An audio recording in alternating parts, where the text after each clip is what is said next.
तो hey guys, welcome back our YouTube channel. तो आज के इस वीडियो में मैं आपको कंप्लीट रे ऑप्टिक्स को पढ़ाने वाला हूँ। मतलब यह लेक्चर तुम्हारा ऐसा होने वाला है ना, जहाँ पे तुम्हारा एकदम एग्जाम ओरिएंटेड पढ़ाने वाला हूँ।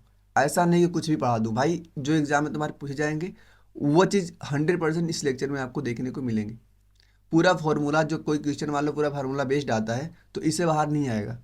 तो पूरे वीडियो के आपको पूरे पेशेंस के साथ कंप्लीट देखना पड़ेगा। इतना पेशेंस तो आपको होना चाहिए कि भैया अभी 2 महीने एग्जाम बचे हैं और आप बता भी रहे हो कि क्वेश्चन इसके अंदर से आने हैं, तो हम वीडियो को पूरा देखेंगे। इतना पेशेंस आपके अंदर होना चाहिए। चलो हम वीडियो को स्टार्ट करते हैं बिना किसी आपके टाइम को गवाए। सबसे पहले चैप्टर का नाम आपको पता है, थंबनेल देख के, क्या? Ray optics.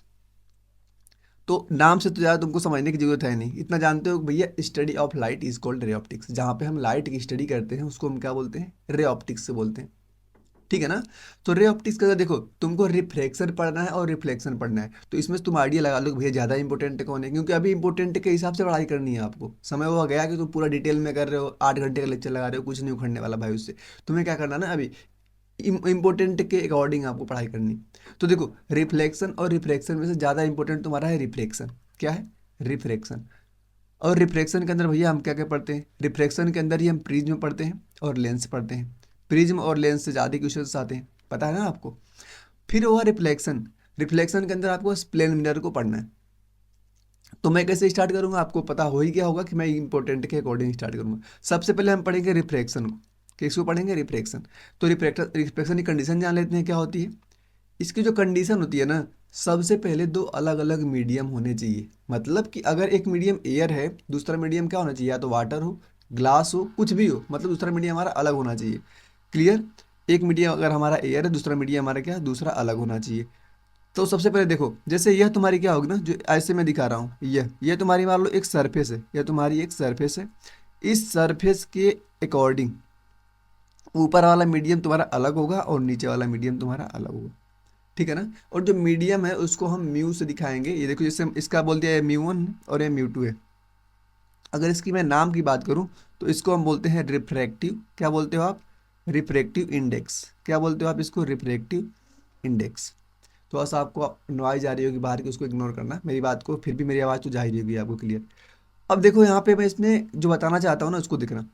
ये तुमको देखो, ये सरफेस के परपेंडिकुलर एक यहाँ पे तुमको एक लाइन दिख रही होगी, सरफेस के परपेंडिकुलर। इस लाइन को हम बोलते हैं नॉर्मल। क्या बोलते हैं? नॉर्मल। और जो नॉर्मल होता है ना भाई, वो सरफेस के परपेंडिकुलर ही होता है। और तुमको आने वाली रे, इस पॉइंट को हम बोलते हैं ना पॉइंट। ठीक ना? Point of incident. इस पॉइंट को हम क्या बोलते हैं? Point of incident. इस पॉइंट ऑफ इंसिडेंट की ओर देखो, यह वाली रे आ रही है और यह रे यहाँ से जा रही है। एक रे आ रही है और दूसरी रे यहाँ से जा रही है। आने वाली रे का क्या नाम होता है भैया? आने वाली रे का नाम होता है रे ऑफ इंसिडेंस। क्या बोला मैंने? आने वाली रे का नाम रे ऑफ इंसिडेंस। और जाने वाली रे का नाम होता है ना रे ऑफ रिफ्लेक्टिव। क्या होती है? Ray of reflective. ध्यान देना, थोड़ा सा ही फर्क है, बहुत लोग इसी के अंदर कंफ्यूज होते हैं भैया। रिफ्लेक्टिव रिफ्लेक्टिव, अब भाई रिफ्लेक्टिव है। रिफ्लेक्टिव के केस क्या होती है? दो अलग अलग मीडियम होने चाहिए। रिफ्लेक्टिव में ऐसा कुछ नहीं है। ठीक है ना? यहाँ पे आपको एक फॉर्मूला मिलेगा जो कि सीधे का सीधा याद करना है। सीधा का सीधा तुमको इस फार्मूले को याद करना है। कैसे याद करना? देखो, बहुत इजी भी है। फार्मूले को याद करना बहुत इजी भी है, बताता हूँ कैसे। अगर आपसे कभी भी, जैसे मान लो कि तुमको क्वेश्चन कैसा बनेगा, जैसे मान लो कभी तुमसे ऐसा होगा ना कि यह म्यू 1 तुमसे पूछेंगे और क्या दिए होंगे? यह दिए होंगे, म्यू 2 दिए होंगे, यह एंगल दिए होंगे, यह एंगल दिए होंगे। तो इसको करने के लिए भैया कोई रिलेशन होना चाहिए ना। देखो, अगर मैं इस एंगल के साथ इसका साइन ले लूँ, मतलब कि साइन 30 और इसका रिफ्रैक्टिव इंडेक्स म्यू 1, यह बराबर होगा ना इस एंगल का साइन, मतलब कि साइन फाई और इसका रिफ्रैक्टिव इंडेक्स म्यू 2। यही फॉर्मूला था, समझे? मतलब इस मीडियम का म्यू और इसका साइन के साथ एंगल, इस मीडियम का म्यू इसके साइन के साथ एंगल, दोनों को बराबर कर दो, आंसर मिल जाएगा। और क्वेश्चन यहाँ से आते हैं, क्वेश्चन यहाँ से आते हैं। पहला चीज समझा तुमने। दूसरा रिलेशन, आपसे एक और क्वेश्चन पूछा जाता है यूनिट एंड डायमेंशन का। कौन सा क्वेश्चन आता है? यूनिट एंड डायमेंशन का। वो क्वेश्चन तुम्हारा यहाँ से बनेगा, वो क्वेश्चन तुम्हारे यहाँ से बनेगा। ध्यान देना कि जो सी है, सी क्या है? Speed of light. ये इक्वल टू होती है 1 में under root mu mu naught into silent naught. देखो, म्यू नोट का यूज हम जो करते हैं ना, इसका यूज हम करते हैं कहाँ पे? मैग्नेटिज्म के अंदर। और अब साइलेंट नोट को यूज करते हैं हम इलेक्ट्रोस्टैटिक्स के अंदर। तो तुम इसको जानते हो, एक यह फॉर्मूला। अगर आपसे कभी यह पूछ दे कि भैया म्यू और वी, मतलब कि म्यू और सी बाई न्यू, मतलब इसमें आप एक रिलेशन बताइए, यह इसमें तो आप याद करना म्यू इक्वल टू होता है C by B. Mu equal to क्या होता है सी बाई बी। तो इसको मैं डायरेक्ट याद करवा रहा हूँ ना, क्योंकि क्वेश्चन इस पे आते हैं, डेरिवेशन नहीं आते, क्वेश्चन आते हैं। अगर तुमको याद है तो क्वेश्चन को तुमने उखाड़ के फेंक दिया, ठीक है ना। और क्वेश्चन ऐसे नहीं आएंगे 5 नंबर 10 नंबर, भाई 2 नंबर पे आएगा क्वेश्चन शॉर्ट आंसर में। तो इसको तुमको जल्दी से याद करके यहाँ से आगे बढ़ना है। एक चीज़ मैं और समझाने का प्रयास करूंगा तुमसे, बहुत बार तुमको कुछ चीज़ें याद करनी होती हैं, जैसे कुछ का रिफ्रैक्टिव इंडेक्स, जैसे वाटर का रिफ्रैक्टिव इंडेक्स तुमको डायरेक्ट ध्यान रखना है, कितना कितना होता है 4/3। वाटर का कितना होता है 4/3। ग्लास का कितना होता है 3/2, डायरेक्ट याद रखना है। वैक्यूम का कितना होता है 1। तो कितना हमने बोला 3, आप याद कर लो। वाटर का 4/3 याद कर लो, ग्लास का 3/2 याद कर लो, वैक्यूम का 1 याद कर लो। एक और क्वेश्चन जो आपसे पूछेंगे तो नहीं, लेकिन कॉन्सेप्ट के लिए बेस्ट होता है। जैसे तुम्हारे सामने अगर ऐसा लिख दिया कि वाटर म्यू ग्लास, तो समझना है इसको हम कैसे लिख सकते हैं। जैसे मान लो कभी लिख दिया ना कि 1 म्यू 2, तो भैया यह क्या है, कैसे समझाएं इसको। तुम बोलना कि भैया ये जो म्यू 2 लिखा है ना, इस 2 का हमसे पूछ रहे हैं, जो यहाँ पे लिखा होता है ना यह वाला, इसका हमसे पूछ रहे हैं, इसके रिस्पेक्ट में, समझे। इसको हम बोलते हैं रिलेटिव रिफ्रैक्टिव इंडेक्स, मतलब किसी के साथ रिलेट करके हमसे पूछ रहे हैं। तो इसका 1 म्यू 2 लिखने का मतलब है कि 2 का पूछ रहे हैं हमसे 1 के रिस्पेक्ट में। क्लियर ना भाई यहाँ पे। तो अगर तुमसे अगर कहीं ऐसा लिख दिया वाटर म्यू ग्लास, तो इसका मतलब यही हुआ ना कि हमसे ग्लास का पूछ रहे हैं वाटर के रिस्पेक्ट में। तो लिखना ऊपर म्यू ग्लास का अपॉन में म्यू वाटर का, समझे। एग्जाम्पल क्या है यहाँ पे, जैसे तुम्हारे सामने ऐसा लिखा है वाटर म्यू ग्लास, क्या लिखा है इसने, वाटर यही लिखा था ना, वाटर वाटर म्यू ग्लास। तो तुम इसको कैसे तोड़ोगे, तोड़ोगे भैया इसका सबसे पहले लिखना म्यू ग्लास का लिखना, अपॉन में नीचे लिखना म्यू वाटर का। तो तुम्हें याद ही किया है, म्यू ग्लास का कितना आपने याद किया था, यहाँ बताओ। म्यू ग्लास का आपने याद किया था भैया 3/2, कितना ऊपर लिखा ना 3/2। नीचे इसका कितना याद किया था आपने, वाटर का 4/3। तो 4/3 लिखोगे तो यहाँ पे ऊपर जाएगा तो 3/4 हो जाएगा, कितना 3×9/8। ये तुम्हारा आएगा रिफ्लेक्टिव इंडेक्स किसका, वाटर म्यू ग्लास का, समझे। और तुमने ये जो निकाला ना, ये तुमने क्या निकाला, रिलेटिव निकाला। ये क्या निकाला, रिलेटिव। कोई दिक्कत यहाँ तक, बस कोई दिक्कत नहीं होनी चाहिए। ये तो आप जानते हो कि अगर आपसे कोई पूछ दे कि जो रिफ्रैक्टिव इंडेक्स की आप बात कर रहे हो ना, वह है क्या, रिफ्रैक्टिव इंडेक्स जिसकी बात कर रहे हो क्या है, तो बोलना कि जब लाइट एक मीडियम से दूसरे मीडियम में जाती है ना, तो उसकी स्पीड या तो कम होती है या तो बढ़ती है, या तो कम होती है या तो बढ़ती है। जिस फैक्टर से, मतलब 2 गुनी बढ़ी, 3 गुनी बढ़ी, 4 गुनी घट गई, जिस फैक्टर से घट और बढ़ रही है ना, उसी को बोलते हैं हम क्या, उसी को बताने के लिए हम रिफ्रैक्टिव इंडेक्स का यूज करते हैं। तो बता देना कि जी किस फैक्टर से लाइट घट रही है, किस फैक्टर से बढ़ रही है, उसको बताने के लिए हम इसका यूज करते हैं। क्लियर, कोई दिक्कत नहीं होनी चाहिए। अब कुछ कंसेप्चुअल पॉइंट है, सीधे ध्यान देना। कुछ क्वेश्चन पूछेंगे आपसे, एंगल ऑफ डेविएशन बताओ। तो एंगल ऑफ डेविएशन को हम बोलते हैं डेल्टा से।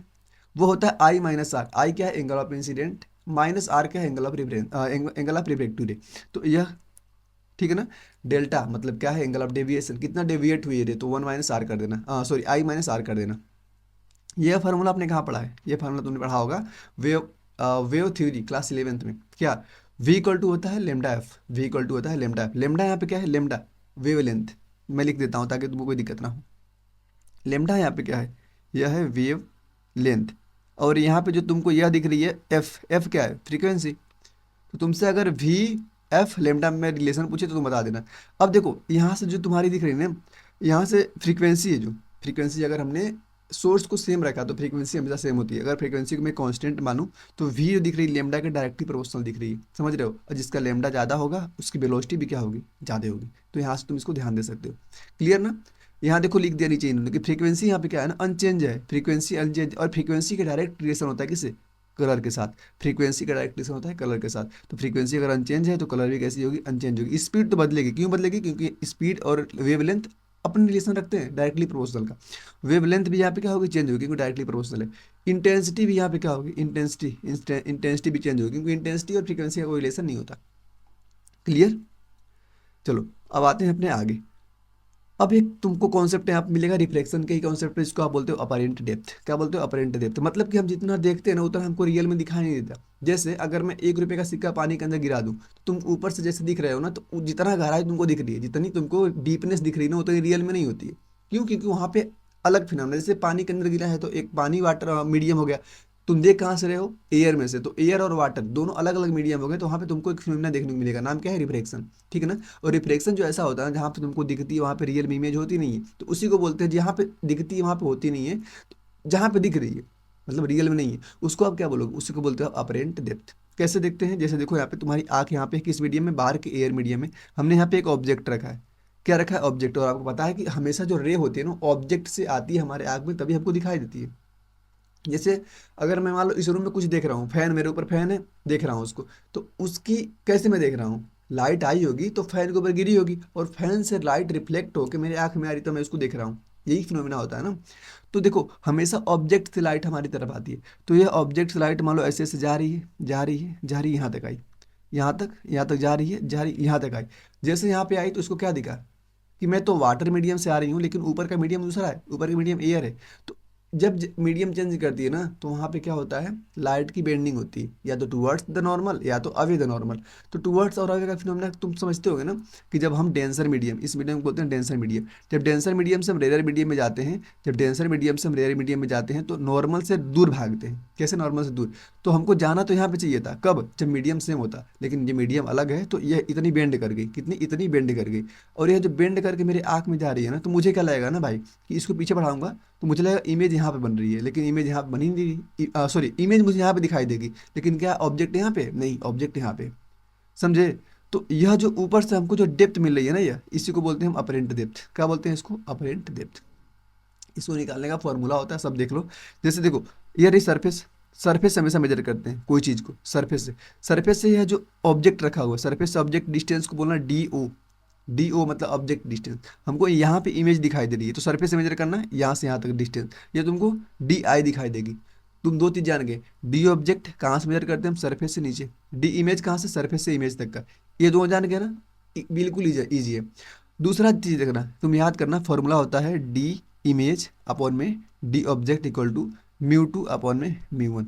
अब तुम बोलोगे कि भैया mu two upon mu one तो आपने कर दिया, लेकिन हम कैसे जानेंगे कौन म्यू टू है कौन म्यू वन।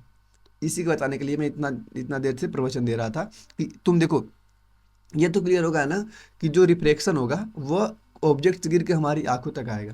क्लियर है। तो तुमको बस यह ध्यान देना है कि रिफ्लेक्शन के बाद, रिफ्लेक्शन कहाँ पे होगा, जिससे मतलब यहाँ पे जा रहा है, यहाँ पे जा रहा है, यहाँ पे जा रहा है, अब इसके बाद रिफ्लेक्शन होगा, इधर जाएगी रे ना। तो रिफ्लेक्शन के बाद जो रे हो वो जिस मीडियम में जाती है वही म्यू टू होगा हमेशा। ध्यान देना कि रिफ्लेक्शन के बाद जो रे है जिस मीडियम में जा रही है, जैसे यहाँ से ऐसे जा रही वाटर से, किस मीडियम में गई रिफ्लेक्शन के बाद, इसके बाद रिफ्लेक्शन हुआ है, किस मीडियम में गई, एयर में गई, तो इसका म्यू टू कितना होगा, एयर का म्यू टू लिखेंगे यहाँ पे। समझा। तो देखो यहाँ पे क्या हाईलाइट करता हूँ, रिफ्लेक्शन के बाद एनर्जी जिस, एनर्जी मतलब वही रे, लाइट एनर्जी ही तो होती है। रिफ्लेक्शन के बाद एनर्जी जिस मीडियम में गई वही उसका क्या होता है, वही उसका होता है क्या, म्यू टू। हमेशा म्यू टू वही होगा, जहाँ पे भी तुमको फार्मूले म्यू टू में दिखाऊंगा। देखो यहाँ से इसको फिक्स कर लो, कि जहाँ जहाँ तुमको म्यू टू दिखने वाला है वह म्यू टू होगा ना जो रिफ्लेक्शन के बाद जा रहा है, जो रिफ्लेक्शन के बाद होने वाला फिनोमेना म्यू टू है।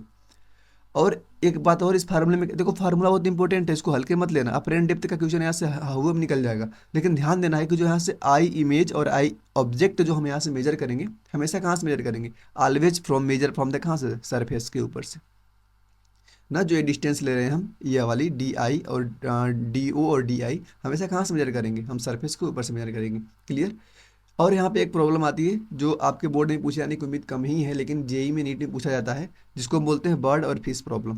क्या बोलते हैं, बर्ड एंड फिश प्रॉब्लम। इस प्रॉब्लम भाई क्या होता है, बर्ड और फिश प्रॉब्लम में क्या दिक्कत होती है, यहाँ पे देखो, जैसे ऊपर चिड़िया उड़ रही है, बर्ड उड़ रही है, तो इसकी सरफेस से इस बर्ड की डिस्टेंस हमको दे दिया 18 सेंटीमीटर।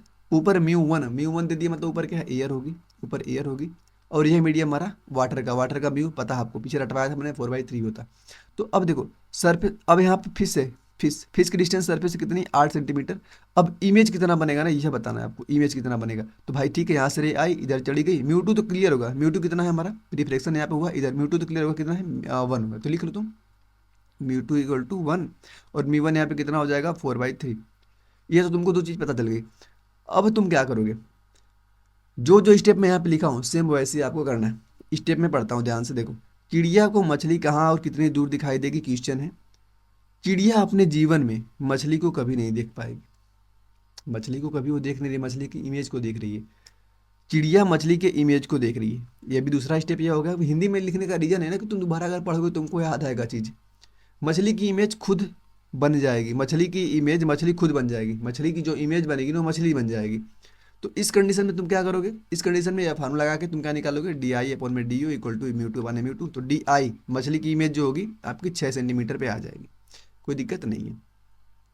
यह क्वेश्चन जो तुम करवा रहा हो ना, इसको तुमको ध्यान देना है शिफ्टिंग का। जैसे मान लो कि पूछेंगे ना आपसे कि कितना शिफ्टिंग हुई है, तो तुम शिफ्टिंग का फार्मूला ध्यान देना कि यहाँ से यहाँ तक की डिस्टेंस तुम्हारी डी थी, डी ऑब्जेक्ट की, ठीक है ना। उसमें क्या कर देना, डी माइनस डी यू कर डी माइनस डी में यू कर देना, ये तुम्हारा फार्मूला सीधे। इसको तुम ध्यान दे दोगे तो ठीक है, क्योंकि बोर्ड के लिए उतना इंपॉर्टेंट है नहीं है, तो इस पर ज़्यादा ध्यान नहीं दिलवाऊंगा। ठीक, ठीक है।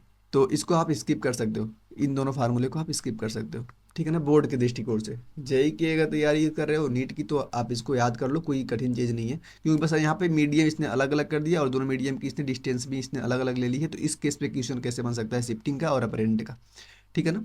चलो, अब आते हैं हम अपने अगले प्रॉब्लम पे, जिसका नाम होता है air bubble in transparent glass के अंदर। ट्रांसपेरेंट ग्लास जो होती है ना, देखा होगा तुमने, ट्रांसपेरेंट जो आर पार दिखाई देती है, उसके अंदर अगर मान लो कोई बबल बन गया है ना, तो उसका हमें क्या निकालना होगा भाई, अपरेंट डेप्थ निकालना होगा। बिल्कुल ईजी होता है। जैसे तुम देख लो कि अगर मान लो इतनी दूरी पे इधर हम मान लो कि इमेज यहाँ पे बन रही है, इतनी दूरी पे इसको एक्स मान रहा हूँ, इस बबल का डिस्टेंस को, पूरी इस बबल इसकी जो लेंथ है इसकी ग्लास स्लैब की, वो कितने दिए हमको, एल दिए हैं। ध्यान सुनना, इस ग्लास स्लैब की लेंथ जो है एल दिए हैं हमको, और यहाँ पे बबल बना है।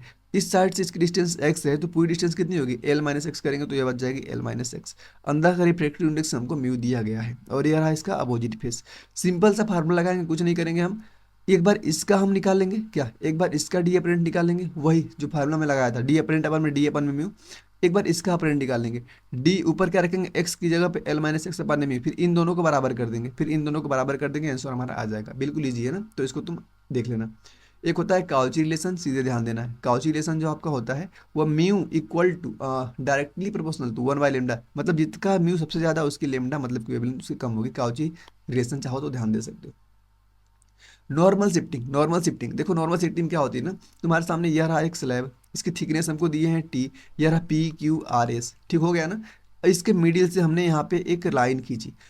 अब देखो यह रहा आपका ऑब्जेक्ट, इस पे दो बार रिफ्रैक्शन यहाँ पे दो बार होगा। एक बार जब ऑब्जेक्ट यहाँ पे है, लाइट यहाँ पे जाएगी, यहाँ पे टकराई, रिफ्रैक्शन हुआ। जब हम एयर से जा रहे हैं कहाँ पे, डेंसर में, तो हमारा इधर लाइट नॉर्मल की ओर मतलब आएगी, तो यहाँ से यहाँ गई। फिर जब यहाँ पे आएगी तो फिर यहाँ पे भी फिर होगा। अब यहाँ से हम डेंसर से रेयर में जा रहे हैं तो लाइट दूर भागेगी, ठीक है ना। तो अब ये जो यहाँ जा रही है, अब इसको मैं पीछे मिलाऊंगा पीछे, तो ये इसकी क्या मिलेगी, इमेज बनेगी। सेम इधर पीछे और नीचे वाला नहीं दिखाऊंगा, समझ जाना, जैसे ऊपर हो रहा है उसे नीचे भी होगा, तो यहाँ पे इसकी इमेज बनेगी। अब इसकी इमेज जो बनी है ना, इसकी इमेज दूसरे के लिए ऑब्जेक्ट का कार्य करेगी। तो फिर इसको जब आगे बढ़ाऊंगा तो फिर यहाँ पर भी दो फिनोमेना होगा, फिर इसको पीछे लाऊंगा, सब मिला जुला के। नहीं, ध्यान देना तुमको, सब फार्मूला याद रखो। नॉर्मल शिफ्टिंग का होता है टी ब्रैकेट में one minus one by mu. अब यहाँ पे टी जानी क्या, क्या इस स्लैब की थिकनेस है, म्यू क्या है इसका जो इस स्लैब का जो आपको रिफ्रैक्टिव इंडेक्स दिया होगा, वही फार्मूले में रखेंगे, नॉर्मल शिफ्टिंग इजीली निकल जाएगी, ठीक है ना। नेक्स्ट चीज देखो, इस क्वेश्चन था, तो क्वेश्चन तुमको नहीं करना है, क्वेश्चन था लेटरल शिफ्ट। यह क्वेश्चन इंपॉर्टेंट। लेटरल शिफ्ट जैसे मतलब उस बार हमने कैसे करवाया था, उस बार हमने नॉर्मल शिफ्ट करवाई थी, इस बार हमें लेटरल शिफ्टिंग करवानी है। लेटरल शिफ्टिंग इसको बोलते हैं, लेटरल शिफ्टिंग इसको बोलते हैं। कितना शिफ्टिंग हुई है, फॉर्मूला देखो, टी अपॉन में होता है कॉस और साइन वन माइनस आर। अब कॉस और साइन आर क्या होता है भाई ना, इसको तुम जैसे कोस लेके साइन आर रखोगे, साइन आर कौन है, यह एंगल, और साइन के साथ वन माइनस आर रखोगे, तो सिंपल इस फार्मूले को ध्यान दोगे, क्वेश्चन फार्मूला बेस्ड आता है, इस पर डेरिवेशन नहीं आता इसको। नेक्स्ट इंपॉर्टेंट चीज अगला जो है बहुत इंपॉर्टेंट है, नाम है उसका क्या, टोटल इंटरनल रिफ्लेक्स। क्या नाम है इसका, T I R, total internal reflex. बहुत इजी होता है, बहुत इजी होता है, समझना के बस देर है। जैसे मान लो ना कि एक फिगर यहीं पे समझो, ध्यान देना यहीं पे, कि तुम्हारा एक ना यहाँ पे एक बल्ब लगा हुआ है, एक यहाँ है बल्ब सोर्स, मान लो कोई सोर्स है, तो यहाँ से क्या करेगा, लाइट को निकालेगा। तो लाइट मान लो यहाँ पे गई, एक लाइट टकराई, फिर यहाँ पे क्या हो गया, अलग मीडियम चेंज हो गया, इधर भागी, नॉर्मल से दूर भागी, डेंसर से रेडर, फिर यहाँ पे गई, फिर यहाँ भागी, फिर यहाँ पे गई, फिर यहाँ। लेकिन एक लाइट ऐसी आएगी जो रिफ्लेक्शन के बाद 90 डिग्री मतलब कि सरफेस के पैरेलल हो जाएगी, सरफेस से क्या हो जाएगी, पैरेलल, और नॉर्मल के 90 डिग्री एंगल बना लेगी। उसको हम क्या बोलते हैं, उसको हम बोलते हैं ना सेचुरेशन पॉइंट। जैसे उसके आगे हम रिफ्लेक्शन करवाने का प्रयास करेंगे, तो हमने जिस मीडियम से लाइट को भेजा था ना, उसी मीडियम से आने लगेगी, उसी मीडियम में, तो इसको हम बोलेंगे ना भैया यहाँ से टोटल इंटरनल रिफ्लेक्शन होने लगा। समझे। टोटल इंटरनल रिफ्लेक्शन होने लगा। कब तक होगा, जैसे मान लो यहाँ तक भेजा हमने तो लाइट इधर भागी, यहाँ भेजा तो लाइट हमको और भागी, यहाँ भेजा तो 90 डिग्री हो गई, लेकिन अब और भेजेंगे तो इसी मीडियम में वापस आ जाएगी। इसी को बोलते हैं TIR। ठीक है ना। तो TIR होने की कुछ कंडीशन होती है। सबसे पहला क्या होना चाहिए, ऑलवेज जो लाइट होगी ना हमारा डेंसर से रेयर होनी चाहिए। पहली कंडीशन क्या है, लाइट हमेशा कहाँ से, डेंसर से रेयर होना चाहिए। TIR होने के लिए एंगल ऑफ इंसिडेंस, मतलब यह एंगल ऑफ इंसिडेंस जो है, यह वाला एंगल जाने वाली रे, वह क्या होना चाहिए ना, क्या होना चाहिए, हमेशा क्रिटिकल एंगल से ज़्यादा होना चाहिए। ये जो एंगल 90 डिग्री वाला था ना, इसको हम क्रिटिकल एंगल बोलते हैं, हमेशा इससे ज़्यादा होना चाहिए। जैसे फार्मूला तुम ध्यान देखो, साइन थीटा सी यहाँ पे क्या है, क्रिटिकल एंगल इक्वल टू होता है 1/μ। इंपॉर्टेंट फार्मूला है, sine theta C equal to 1/μ। ठीक।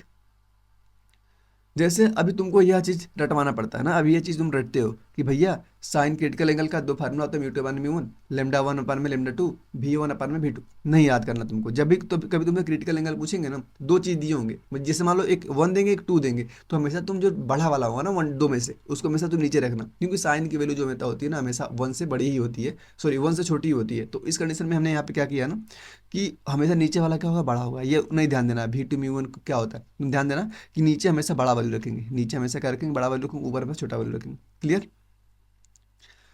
अब देखो तुम्हारा एक क्वेश्चन यहाँ पे है, इसको एक क्वेश्चन तुम्हारे एनसीईआरटी में एग्जांपल दिया है, एनसीईआरटी में, और तुम्हारे पेपर में भी डायरेक्ट आ चुका है सीधे। यहाँ पे क्या करना है तुमको, और अगर मान लो MCQ में आता है ना, MCQ में ही आया था, MCQ में आएगा, तुमको सीधे ध्यान देना है इस क्वेश्चन को। कभी भी क्वेश्चन ऐसा हो तुम्हारे सामने, ऐसा एक स्लैब हो, ये एंगल 45 डिग्री हो, 90 डिग्री, तो यहाँ से अगर जो रेज आएगी इस वाले सरफेस से टकराएगी, तो तुम बताओ क्या होगा, कि भैया नॉर्मल की अगर परपेंडिकुलर कोई रे आती है ना, तो उसका रिफ्लेक्शन नहीं होता, सीधे सेम उसी मीडियम में लौट जाती है। तो यहाँ से इसका रिफ्लेक्शन होगा ही नहीं है, यहाँ पे टकराएगी, लेकिन यहाँ पे कितने एंगल पे टकरा रही है, यहाँ पे टकरा रही है 45 एंगल पे। तो 45 एंगल पे यहाँ पे नीचे जब ऐसे आएगी ना, तो इस वाले के क्या आएगी, परपेंडिकुलर, तो यहाँ पे भी रिफ्लेक्शन नहीं होगा। ऐसी कंडीशन अगर बन रही है, तो ग्लास और एयर के कॉम्बिनेशन में थीटा सी क्रिटिकल एंगल जो आता है वो कितना आता है, 41 डिग्री आता है। ठीक ना, डायरेक्ट इसको ध्यान देना है। अगर मुझे ना पता चले कि इसका एक मतलब 41 डिग्री होता है, तो क्या करेंगे, जबरदस्ती तुम रिफ्लेक्शन करवा देना, जबरदस्ती तुम रिफ्लेक्शन करवा देना। और रिफ्लेक्शन करवाओगे तो थीटा की जो वैल्यू आएगी ना, वह 1 से ज़्यादा आएगी, और 1 से ज़्यादा कभी पॉसिबल नहीं होती है। मतलब यहाँ पे क्या होगा, टोटल इंटरनल रिफ्लेक्शन होगा। मतलब कि एग्जाम्पल आपने जो देखा वो टोटल इंटरनल रिफ्लेक्शन का एग्जाम्पल आपने देखा। ठीक है ना। यह देखो एक तुम्हारा फार्मूला आता है, यह फार्मूला आता है, जैसे कि तुम्हारा यह एक बन रहा है ना, यह एक बन रहा है, यहाँ पे इसकी रेडियस आपको R दे दिए, और यह एंगल आपको थीटा सी दे दिए, तो यह एंगल भी थीटा सी हो जाएगा। और इसकी जो हाइट दे दी हमको H दे दिए। अगर रेडियस पूछेंगे कभी हमसे, तो सीधे ये फार्मूला लगाना, R = H/(μ1)(μ²-1)। ठीक है ना। इसके एप्लीकेशन देख लेते हैं किसके, TIR के। सबसे पहला ऑप्टिकल फाइबर जो होता है TIR के ऊपर बेस्ड होता है, और तारों का टिप्पणी मामला जो होता है ना, बहुत लोग बोलते हैं भैया यहाँ पे TIR लगा देते हैं, लेकिन ये रिफ्लेक्शन का फिनोमिना है। क्लियर। अब देखो आपके सामने एक क्वेश्चन है वेलोसिटी पूछ दी है इमेज। जैसे मान लो कि यहाँ पे जो ऑब्जेक्ट था ना, ऑब्जेक्ट था, इसको इस बार हमने 24 मीटर पर सेकंड से हमने चला दिया, तो इस समय हमको क्या पूछेंगे, इमेज की वेलोसिटी क्या होगी। सिंपल यह फॉर्मूला लगाना, वेलोसिटी वाला फार्मूले के लिए ये लगाना तुम। वी इमेज की अगर बताना हो ना, तो μ2 - μ1 करेंगे, और वेलोसिटी ऑफ ऑब्जेक्ट की उस मल्टीप्लाई कर देंगे, सीधे हमारा आंसर आ जाएगा। अगला चीज़ आपका स्टार्ट होता है, इसका नाम क्या होता है, लेंस। अगला जो चीज़ स्टार्ट हो रहा है उसका नाम क्या है, लेंस। यहाँ पे जो लेंस आपको मैं पढ़ाना स्टार्ट करूँगा, पहले देख लो। लेंस करो, लेंस से पढ़ेंगे। जैसे अगर मान लो कि हमारे सामने एक ऐसा लेंस है, और इसके इस वाले पार्ट्स, उभरे हुए पार्ट से अगर हमारा फिनोमिना हो रहा है, तो इसको हम बोलते हैं कॉन्वेक्स लेंस। अगर दबे हुए पार्ट से अगर हमारा हो रहा है रिफ्लेक्शन, तो बोलते हैं उसको हम कॉनकेव लेंस। आपको पता है ये चीज़ें। अब देखो हमारा कॉन्वेक्स, मैं इसको समझ के लगा रहा हूँ, इधर हमारा क्या हो गया, ऑब्जेक्ट, इधर हमने यहाँ पे छोड़ा। तो अब आपको पता है कि पहली बात तो ये जो हमारा लेंस से पहले ऐसे सर्कल रहा होगा, सर्कल का जो सेंटर है यहाँ पे, इसका अगर मैं टेंजेंट खींचूँ, टेंजेंट का जो परपेंडिकुलर होता है वही इसका नॉर्मल बनेगा, पता है ना आपको, नॉर्मल बनेगा। तो यहाँ पे म्यू2 छोड़ा भाई, ठीक है, म्यू2 छोड़ा हमने, तो इसका इधर क्या हो गया, इधर रिफ्लेक्शन हो गया। और अगर मीडियम अगर चेंज करेंगे, तो इधर नॉर्मल के टूवर्ड बेंड होगा, तो इस जगह पे आके मिल रहा है इमेज। यहाँ पे रियल इमेज भाई बन गई, रियल इमेज यहाँ बन गई। सिंपल फॉर्मूला तुमको ध्यान देना है, μ2/v, भी क्या है, डिस्टेंस ऑफ इमेज। म्यू1 क्या है, डिस्टेंस ऑफ ऑब्जेक्ट। μ2 - μ1, आर क्या है, आर यहाँ पे क्या है, जल्दी बताओ। आर यहाँ पे है रेडियस, ठीक है ना, आर यहाँ पे क्या है, रेडियस। ठीक है ना। ठीक है। तो इस प्रकार हमने यहाँ पे, अब सोचो भैया म्यू टू और म्यू वन समझेंगे कैसे। वही जैसे मैंने बताया था कि रिफ्लेक्शन के बाद जिस मीडियम में जा रही, यहाँ से देखो यहाँ तक रिफ्लेक्शन नहीं हुआ, अब इसके बाद इधर रिफ्लेक्शन होगा, तो जिस मीडियम में जा रही है वही हमेशा म्यू टू होगा। म्यू टू अपन में भी म्यू वन अपन में u equal to mu two minus mu one upon में आर। सीधे इसको ध्यान देना, आपको फार्मूला बहुत इंपॉर्टेंट है। फिर से बोलता हूँ, म्यू टू अपन में भी म्यू वन अपन में u equal to mu two minus mu one upon में आर, बहुत इंपॉर्टेंट फार्मूला। और ये जो होती है ना, ये mu two minus mu one upon में आर, इसी को पावर बोलते हैं। क्या बोलते हैं? Mu two minus mu one upon में आर। अब म्यू टू वही लिखेंगे जो हमने पीछे पीछे बताया था, एनर्जी रिफ्लेक्शन के बाद जिस मीडियम में गई वही उसका क्या होता है? म्यू टू होता है। और यह जो हमने बताया था इस फार्मूले में, यह इसकी क्या है? यह इसकी भैया पावर है। क्या है? पावर ऑफ द सरफेस, करो सरफेस की। ठीक, जैसे ये हो गया, फार्मूला दिख गया आपको, mu two minus mu one upon में P R equal to P. P power always किस में होता है? मीटर में होता है। अगर कन्वर्जेंट, कन्वर्ज मतलब क्या होता है? मतलब एक जगह पर मिलना। डाइवर्ज मतलब क्या होता है? फैलना। अगर कन्वर्जेंट की केस है तो पावर हमेशा पॉजिटिव आएगी, डाइवर्ज की केस है तो पावर हमेशा नेगेटिव आएगी। यूनिट ऑफ पावर क्या होती है? डायोप्टर होती है, पता है आपको। अगर कॉन्वेक्स की तरफ, अगर कॉन्वेक्स की तरफ रेयर मीडियम हो तो पावर हमेशा पॉजिटिव। जैसे मान लो कि हमने एक मीटर बनाया, यह रहा हमारा, ठीक, मिरर, और इसका कौन सा मिरर है? कॉन्वेक्स मिरर है। अगर कॉन्वेक्स मिरर के सामने मीडियम मिरर हो तो इसकी पावर हमेशा पॉजिटिव आएगी। इसको सीधे ध्यान देना, क्योंकि क्वेश्चन में इसको लगाने में इजी हो जाता है। क्या कि कॉन्वेक्स मिरर के सामने अगर रेयर इमेज मतलब है मीडियम, तो उसको हमें पावर हमेशा पॉजिटिव मिलेगी। पावर कभी लेंस की नहीं होती, पावर लेंस की नहीं होती, किसकी होती? सरफेस की होती है, मतलब इसकी सरफेस की होती है, इस पूरे लेंस की नहीं है। ठीक, लेंस मेकर फार्मूला, इसका डेरिवेशन आता है, जो कि आपको भाई मैं अलग से वीडियो में करवाऊंगा। इसको डेरिवेशन आता है, ठीक है ना। ए वन अपन में F equal to mu two minus mu two upon में one minus one, one by R one minus one by R two. सीधे इसको भाई अभी के लिए याद करो, इसको अभी के लिए इसको याद करो।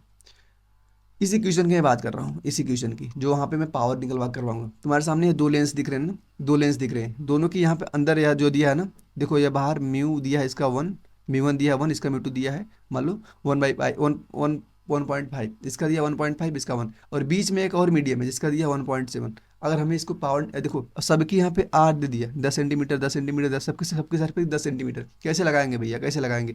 अब बताओ कि हमने बोला था कि अगर ये कौन सा है, यह सरफेस के बाहर यहाँ पे कौन सा मीडियम है, लेंस कौन सा है? कॉन्वेक्स बोल सकता हूँ। कॉन्वेक्स के बाहर कैसा है? रेयर है। रेयर कैसे पता चला? क्योंकि इसका वन है 1.5 पे, तो 1.5 से वन कम ही है ना, तो कम रेयर होगा। तो हमेशा इसकी इस वाली सरफेस कितनी आएगी? पॉजिटिव आएगी। कितनी आएगी? पॉजिटिव। तुम क्या करना, ज़्यादा वाले में से चाहे कम वाले में से कुछ भी घटाना, ऊपर कितना करना? 1.5 माइनस 1.5 माइनस वन, कितना आ गया? 0.5, और नीचे इसकी आर रख देना। आर 10 सेंटीमीटर में, लेकिन मैंने बोला था आर हमेशा किस में होती है? आर हमेशा किस में होगी? मीटर में होगी। तो इसको तुम कहना कितना का मीटर में चेंज, कितना आएगा? 0.1। तो यह होगी 0.5, पावर में 0.1। अब देखो मैं इस सरफेस की निकालूं, इस सरफेस की बाहर वाले देखो, इस सरफेस के अपना जो बाहर दिख रही है 1.7, अंदर दिख रही है 1.5। बाहर वाले क्या दिख रही है तुमको? ज़्यादा, अंदर वाली कम। मतलब बाहर अगर डेंसर दिख गई, अंदर रेयर दिख गई, तो हमेशा पावर कैसी आएगी? निगेटिव। निगेटिव पावर आ गई। अब तुम 1.5 में से 1.7 घटाओ, कितना आएगा? 0.2 आएगा। और इसकी जो नीचे कितनी होगी? इसकी इस वाले सरफेस की भी 10 है, तो नीचे रखना 0.1। अब तुम इस सरफेस की निकालोगे, बाहर ज़्यादा दिख रही है तो इसका भी माइनस आएगा, 0.1 अपने 0.2। अब इसका इधर देखोगे बाहर कम आ रही है, ज़्यादा, तो यहाँ पे प्लस आएगी। आई होप कि एक समझ गए हो, क्वेश्चन तुम कर लिए होगे। अब यहाँ से जब सोल्व करोगे पूरे की, तो पावर कितना तुम्हारी आ जाएगी? आंसर पावर 6 डायोप्टर आ जाएगा। मैंने तो बढ़िया समझने का प्रयास किया, तुम नहीं कर पाओगे तो तुम भाई समझो ना, ये क्वेश्चन तुमको लग रहा होगा इतना ईजी, उतना ईजी है नहीं, बहुत हार्ड क्वेश्चन है। ठीक, प्लेन सरफेस की पावर जो होती है, प्लेन सरफेस की पावर जो होती है वो जीरो होती है, बिकॉज रीजन इसका है radius of the curvature of the plane surface infinite. ठीक है ना। जो प्लेन सरफेस होता है उसका पावर कितना होता है? जीरो होता है। रीजन दे देना कि उसकी जो रेडियस ऑफ कर्वेचर होती है वो इनफाइनाइट होती है। पी इक्वल टू होता है mu by f. P equal to होता है म्यू बाई एफ, अगर बगल में एयर नहीं हो तो। अगर तुम्हारे सामने ऐसे बहुत सारे लेंसेस आ गए, जिसकी एक की पावर P1 दूसरे की P2 तीसरे की P3 P4, ऐसी अगर पावर तुम्हारे सामने मिल जाएंगी, तो तुमसे अब पावर पूछेगा ना, पावर, तो सबकी पावर को जोड़ देना। P1 P2 P3 P4 always valid. P net इतना आएगा तुम्हारा। अगर तुमको पता है पावर और फोकल लेंथ में इन्वर्स रिलेशन होता है, तो power inversely proportional to 1/f, तो इसको 1/f करके इसको निकालना। ठीक है ना, ये भी आपकी हो जाएगी। कभी ऐसी कंडीशन बन गई, इसकी मतलब फोकस लेंथ F1 दे दिया, इसकी F2 इसके बीच की डिस्टेंस D है, कुछ नहीं करेंगे, इस फार्मूला से लगा देंगे।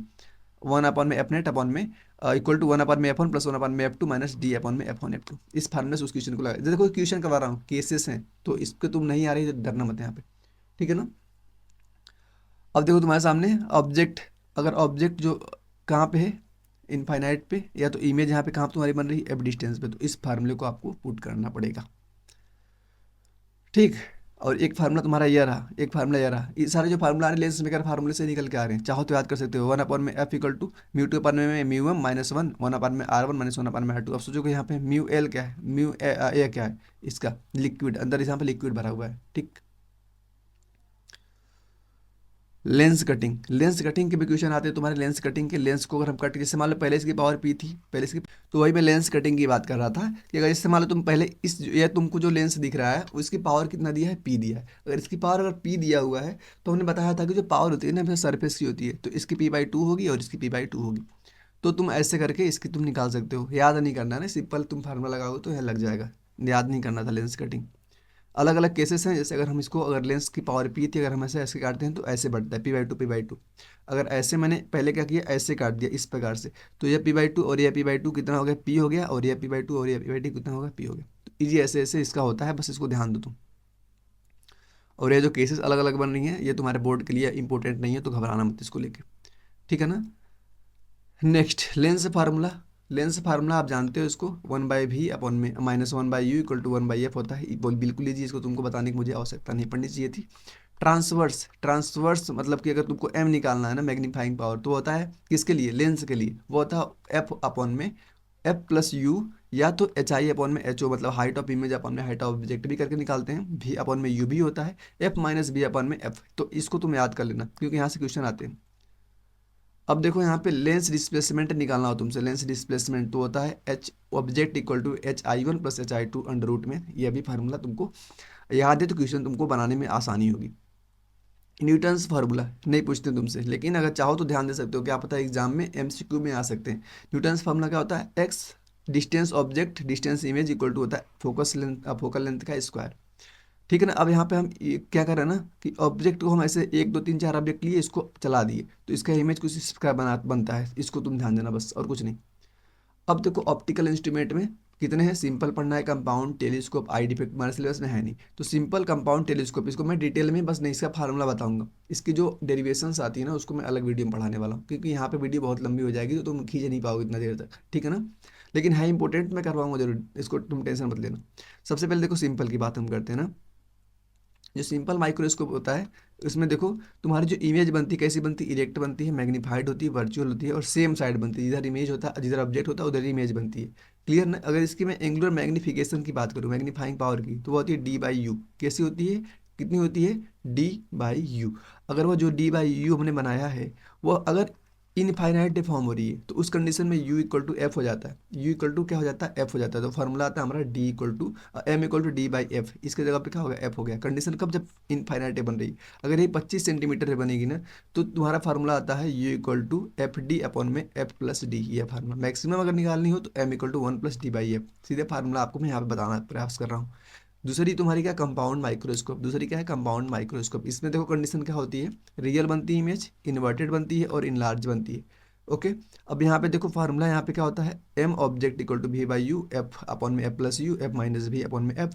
ओवरऑल मैग्निफिकेशन की अगर हम बात करें तो M जो आती है M ऑब्जेक्ट इंटू M आई पीस को लिख दोगे तुम तो यहाँ से निकल जाती है। केस क्या क्या इसके अंदर है, जैसे पहली केस इनफाइनाइट पे अगर बनेगी तो उस केस में फार्मूला होता है M equal to V0 upon में U0 इक्वल टू ब्रैकेट में D अपॉन में F ही। यह है कब, जब इनफाइनाइट बन रही है। और कब होगी, जब हमारी 25 सेंटीमीटर बनेगी तो होता है M equal to V0 upon में U0 plus 1 plus D/FE।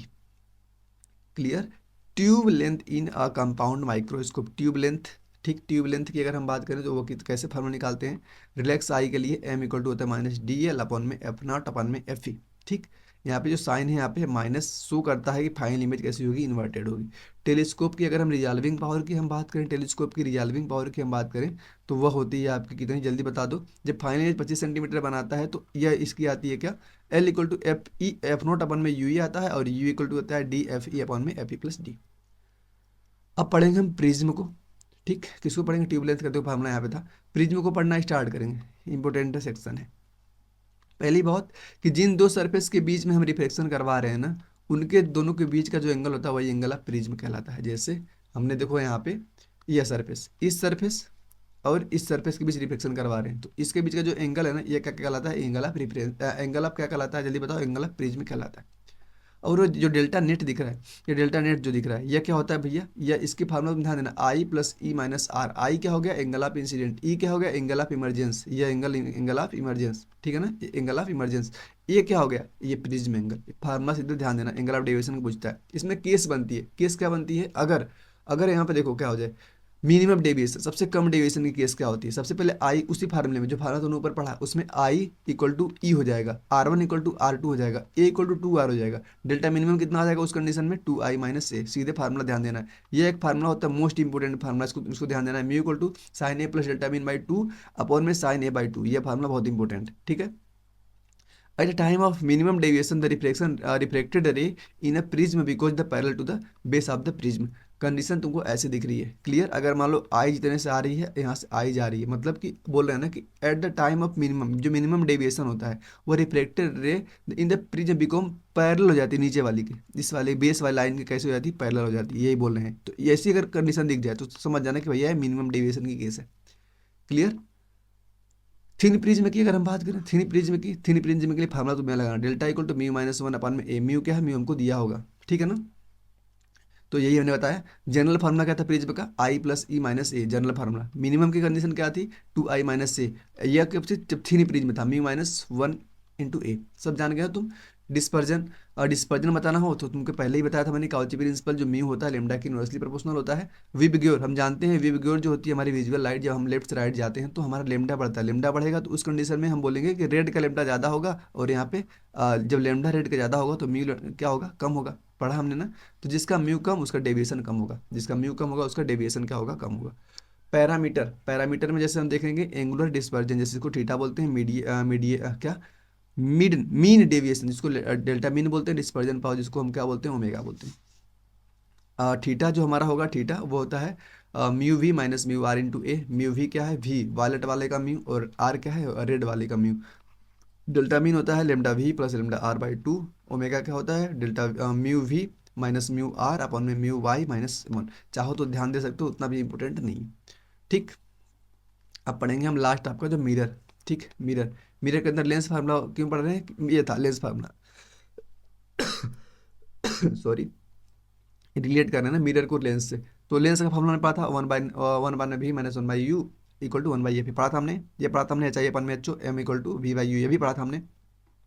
Lens में अभी हमने पढ़ा था एम इक्वल टू होता है एफ अपॉन में f plus u, f minus v upon में एफ। मिरर फार्मूला पढ़ना स्टार्ट, देखिए जहाँ पे प्लस था हर जगह माइनस लगा दो, 1/v plus 1/u equal to 1/f होता है, क्लियर। अब यहाँ पे देखो एम इक्वल टू होता है minus v by u, f equal to होता है एफ माइनस, वहाँ पे प्लस था एफ प्लस यू था, यहाँ पे क्या होता है एफ माइनस यू होता है, एफ प्लस बी था वहाँ पे, यहाँ पे एफ माइनस बी होता है। साइन कन्वेंशन की अगर हम बात करें, साइन कन्वेंशन की, जब मिरर के सामने जो चीज़ें चलती हैं हमेशा क्या होती है, निगेटिव होती हैं। जैसे मिरर के सामने जो चीज़ें होती हैं हमेशा कैसी होती है, निगेटिव होती हैं। तो इस प्रकार सारे इंपॉर्टेंट पॉइंट को हमने यहाँ पे कवर कर दिया। इसके बाहर क्वेश्चन नहीं आएगा। अगर पूरी वीडियो अगर आपने यहाँ पे देखा है तो धन्यवाद, एक बार मुझे बोल के जाना है, ठीक है ना, और चैनल को सब्सक्राइब कर देना, ठीक है ना, क्योंकि क्वेश्चन से बाहर नहीं आएगा। इतना तक मैं बता दे रहा हूँ ना कि अगर जो हमने एक दो नहीं छोड़ा दिया बीच में, किसको तुम छोड़ दो नहीं करना, उसको भी अगर तुमने कर लिया होगा, ठीक है ना, तो तुम्हारा क्वेश्चन जेई नीट में भी नहीं बचने वाला। क्योंकि ये जो मैंने नोट्स करवाया ना, एक ऐसे सर का नोट्स है, बहुत रिस्पेक्टेड है, हमने उससे पढ़ा हुआ है। तो मतलब कि बाहर क्वेश्चन नहीं आता है ना, रे ऑप्टिक्स के बहुत अच्छे टीचर वो हैं। तो चलो स्टार्ट करते हैं, मतलब ख़त्म करते हैं इसको। और तुमने अगर पूरा वीडियो को देखा होगा तो यहाँ से फीडबैक जरूर देना कि भैया सारा चीज़ तुम्हारा यहाँ पे कवर है कि नहीं कवर है। चलो ठीक है, धन्यवाद, मिलते हैं अगली वीडियो में।